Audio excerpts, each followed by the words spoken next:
What if one man saw Ethiopia as no European had ever seen it and risked everything to tell the world? Before we dive in, if you love history that challenges assumptions and honors truths, hit subscribe. This story will change how you see Africa and how Africa was seen. I had seen wonders, but I knew the world would not believe me. James Bruce. Welcome back to Ethiopia Through Foreign Eyes. In this episode, James Bruce begins his long and dangerous return from Ethiopia in 1771. He carries not just maps and manuscripts, but a truth too vast for Europe's imagination. His journey was no longer about discovery. It was about survival, memory, and the burden of bearing witness. Bruce left Gondar without royal protection. The favor of Ras Mikhael soon had faded, and the roads were no longer safe. In Volume 4, Bruce describes the dangers of the road, the treachery of guides, and the favor that clung to him like a shadow. The land that had welcomed me now tested me. I was no longer protected by titles or gifts. This marks a dramatic shift in his journey, from honored guest to vulnerable outsider. Bruce faced bandits, disease, and political unrest. His survival depended not on diplomacy, but endurance. The return journey tested his body, his resolve, and his faith in the story he carried. Even in hardship, Bruce continued to observe and record. He wrote about village life, religious festivals, and the resilience of Ethiopian people. In Volume 3, he reflects, their religion is not just something they do, it's part of how they live, how they eat, and how they start each day. This line reveals Bruce's awe at how deeply faith shaped Ethiopian life. Religion was not confined to rituals, it was lived.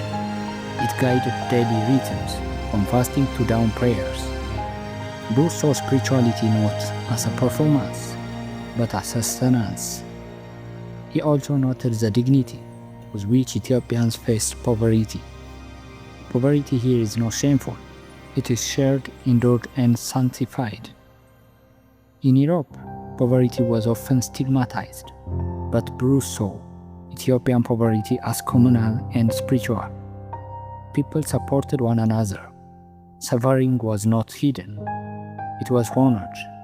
This challenged Western assumptions and revealed a moral strength rooted in faith and solidarity. Bruce's health deteriorated. He lost companion. Supplies ran low. In summer, he nearly died, yet he kept writing, determined to preserve Ethiopia's story. I feared I would die with the truth still in my hands.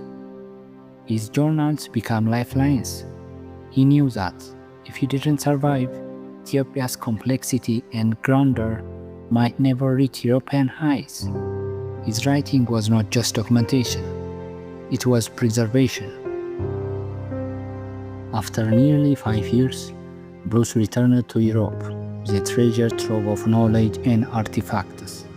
Among them were detailed maps, botanic specimens, illustrations and sketches, Amharic and Ge'ez manuscripts, including religious texts and historical chronicles. I had collected many books in the Ethiopic language, some of them of great antiquity and others of singular curiosity, from the libraries of the monasteries and churches.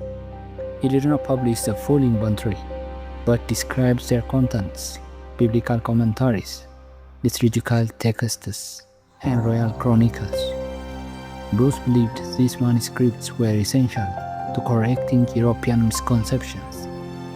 The ignorance of our writers upon this subject is so great that I thought it necessary to bring home the originals themselves.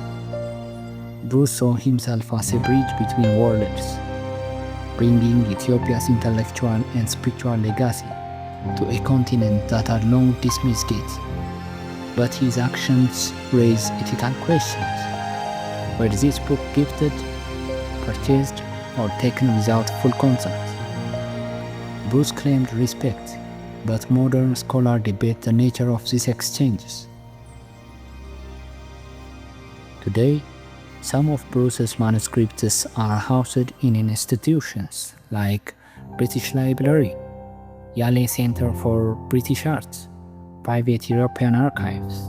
They are used for academic research, comparative study, preservation, and digitalization, though access is often limited to scholars. While these texts have helped global understanding of Ethiopia's heritage, their removal also reflects a deeper imbalance. Ethiopia's sacred knowledge stored abroad, often inaccessible to its own communities. The consequences are complex. Some texts were preserved from war or decay, others were displaced from their custodians. Ethiopia's narrative was filtered through Bruce's lenses, sometimes reverent, sometimes flawed. Bruce's intentions may have been scholarly, but the legacy of his collecting reflects broader colonial patterns: knowledge extracted, relocated, and reinterpreted far from its source. In 1790, Bruce published Travels to Discover the Source of Nile, 5 volumes of vivid prose, maps, and illustrations. Critics called him a liar. Horace Walpole mocked him, but time vindicates Bruce. His descriptions of Ethiopian liturgy, architecture, and geography were later confirmed by missionaries and scholars. I did not write for praise, I write because I had seen. James Bruce. Bruce's Ethiopia was not a fancy. It was a mirror held up to Europe's ignorance. His work became a bridge between worlds, even if it was built on solitude and skepticism. James Bruce's return was not glorious, it was tragic, prophetic, and transformative. His writings reveal not just what he saw, but how he saw, with reverence, curiosity, and defiance. Through his eyes, we glimpse an 18th century Ethiopia that was proud, complex, and deeply spiritual. In our next episode, we ask, how did Bruce's story shape the West's image of Ethiopia? And what did he get right and wrong? If you are moved by this journey, subscribe and share. Let Bruce's burden become our bridge to truth, to memory, and to Ethiopia's enduring soul.